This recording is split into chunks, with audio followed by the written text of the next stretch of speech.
So today, as I said, I want to specifically look at the role of your primary stress hormone, and that's cortisol.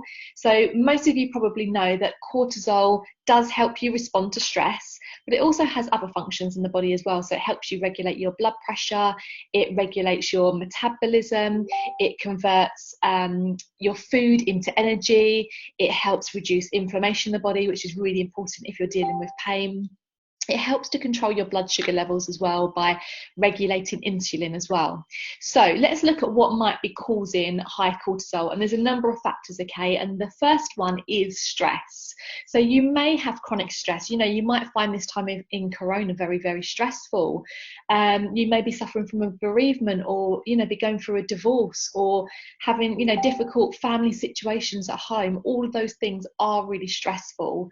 But even without those, you know, those big chronic stresses, it depends how you're responding to stress in your life. So if you're stuck in traffic, does that make you feel really stressed? If you're running late, do you feel stressed? If you burn a dinner, are you wondering what you're going to give your kids for dinner instead, and does that leave you feeling really, really stressed? Or maybe, you know, an argument with a family member, or squabbling children, maybe that really, really stresses you out. I know in the past that I carried a lot of stress from these everyday situations, and, you know, even watching a TV program in the evening that was a bit jumpy would make me feel really, really stressed. So have a look at if you're dealing with chronic stress, or how you are responding to stress in your life. Also, things like medication, especially the contraceptive pill, that can actually increase your cortisol levels. Eating the wrong food, so your diet, can massively impact your cortisol levels, as can exercise. So exercise raises our cortisol levels, but how quickly are they coming back down afterwards? Like if you're over exercising, that could leave your cortisol levels too high for too long for you. So I made a post into the Facebook group earlier today, so you can go and find that, and I gave a list of 14 symptoms that may indicate that your cortisol levels are too high. So some of those were things like craving sugar, being quick to anger, feeling really shaky and weak if you haven't eaten for a while, having digestive problems like reflux or indigestion. And again, these are things that I personally really suffered from, and I see inside my program, I see this a lot, that women are feeling angry and irritable, and you know, shaky and weak when they're hungry. So go and have a look at that list, and if you feel like 3 or more of those symptoms resonate with you, then you may be dealing with high cortisol levels. Okay, now if you have these warning signs and you don't do anything about it, you're going to continue to feel like that, or feel worse. Okay, so you are going to be feeling tired all the time, you are going to be feeling angry and irritable, and are you happy with living like that? And if you continue not to address those symptoms, then you are going to have you could have more chronic complications. So things like high blood pressure, type 2 diabetes, osteoporosis, your weight can increase because you start to store fat, your sleep will be disrupted, so you might find it hard to fall to sleep or to stay asleep. You could have brain fog. That's another common one that I see. Or infections, that you become more prone to infections and you find infections harder to shake off.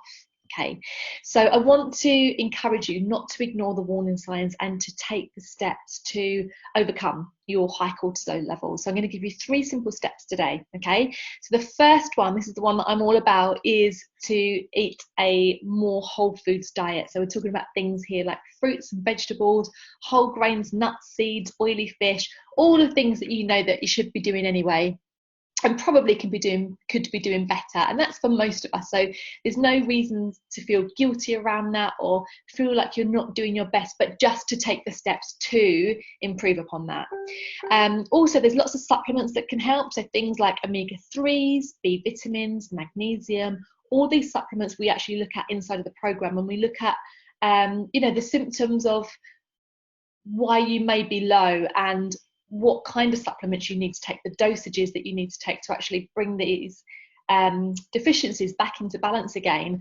Also, some superfoods like ashwagandha or maca, these can be added really easily to foods and can help bring your hormones back into balance.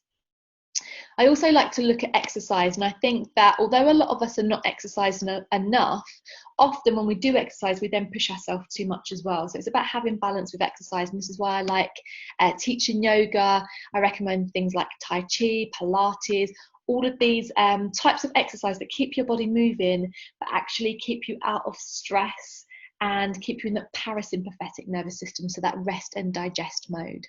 So bringing one of these into your life is not enough. So you may be eating a really good diet, but you're feeling stressed all of the time, or you can still have high cortisol. You might be taking some supplements, but then you're over exercising. So if you're exercising a lot and you feel really depleted afterwards, really drained, like you've got a banging headache afterwards, these are all symptoms that you may be over exercising. So you want to be exercising enough that it feels good for your body and that you're not feeling too drained afterwards. So when I work with women inside my program, they quickly feel better. And I interviewed Heather. You may have seen the interview with Heather where she said she was feeling irritable and angry with her family a lot of the time. And after she started working with me in the program, she realized actually it wasn't them, it was her. And, you know, it's very hard to be honest about that, but it's also very powerful when you realize that's what's happening and you know how to change it. Then your relationships can improve really quickly. So if you feel like this is something that you need help with, then I'm here to support you with it. Contact me inside the group. You can comment below on this post. You can drop me a private message. This is something that I can help you with, that we can do easily over 12 weeks. And I hope the tips today have helped you. Let me know in the comments if the tips today have helped you. So eating a more whole foods diet, taking the right supplements for you, and not over exercising. They're my 3 tips to help lower your cortisol levels if you think that they're